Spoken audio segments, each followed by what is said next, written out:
Hi friends, ஈவினிங்கில் வந்து சாமிக்கு போடுறதுக்காக கொஞ்சம் சங்குப்பூ மேலே இருந்தது. இந்த செடி கொஞ்சம் வயசான மாதிரி ஆயிடுச்சு, அதனால் பூ கம்மியாயிடுச்சு. இந்த காஷ்மீர் ரெட் ரோஸஸும் பார்த்திங்கன்னா சைஸ் சின்னதாகிடுச்சு. ரொம்ப வெயில் வந்து ஹெவியாக இருக்குது. பன்னீர் ரோஸ் கூட லைட் கலர் ஆயிடுச்சுங்க. ஏன்னா வெயிலுக்கு தாங்கிறதுக்கு ரொம்ப சிரமப்படுது. இந்த பூவெல்லாம் இப்போ பறித்து வச்சுருக்கேன். இந்த ஒரு 6:30 போல் இந்த முல்லைப்பூ நல்ல ஒரு ஸ்மெல்லுங்க. குட்டி குட்டியாக அழகாக விரிஞ்சிருக்கு. பச்சை முல்லைப்பூ தான் இது. இந்த லிக்விட் ஃபெர்டிலைசர்ஸ் வந்து காலையில் தண்ணியில் ஊற வச்சுருக்கேன்.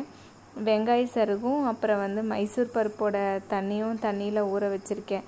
வெயில் காலத்தில் நம்ம சாலிடாக ஃபெர்டிலைசர்ஸ் கொடுக்கும்போது அவ்வளோ சீக்கிரமாக போகாது. பாவம், ஏற்கனவே செடிகள்லாம் ரொம்ப போராடிட்டுருக்கு. அதனால் நான் இந்த மாதிரி லிக்விடாக 2 வகையில் கொடுத்துடலாம் அப்படின்னு சொல்லிட்டு ஊற வச்சுட்டு வந்திருந்தேன். இது ரெடி ஆயிடுச்சு.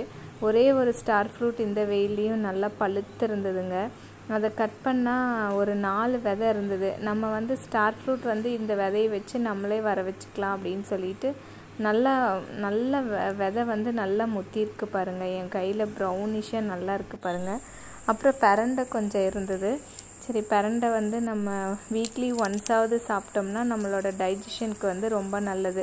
நம்மளுக்கு வயிற்றில் வந்து ஒரு மாதிரி இருக்கிற பூச்சி இந்த மாதிரி எல்லாத்துக்குமே ஜீரணத்துக்கு எல்லாத்துக்கும் ரொம்ப நல்லது. அதனால் பிரண்டை வந்து முத்திடுச்சுன்னா நம்ம அது சட்னி பண்ண முடியாது, நாராக வந்துடும். எங்கள் கத்திரிக்காய் செடியிலையும் 7 days மேலேயும் ஃபுல்லாக படர்ந்து ரெடியாக இருக்குதுன்னு சொல்லிட்டு ஒரு கைப்பிடி அளவுக்கு ஃப்ரெஷ் பிரண்டை. பக்கத்தில் மல்லிகைப்பூ பாருங்கள். இதுதான் அந்த அடுக்கு மல்லி செடி. நல்லா வந்து பச்சை பசேல்னு இருக்குது. தண்ணி ரெகுலராக கொடுத்ததுனால இப்போ மொட்டும் நிறைய வச்சுருக்கு. உரமும் கொடுத்துருக்கோம், மண்புழு உரம், கிச்சன் வேஸ்ட் எல்லாமே.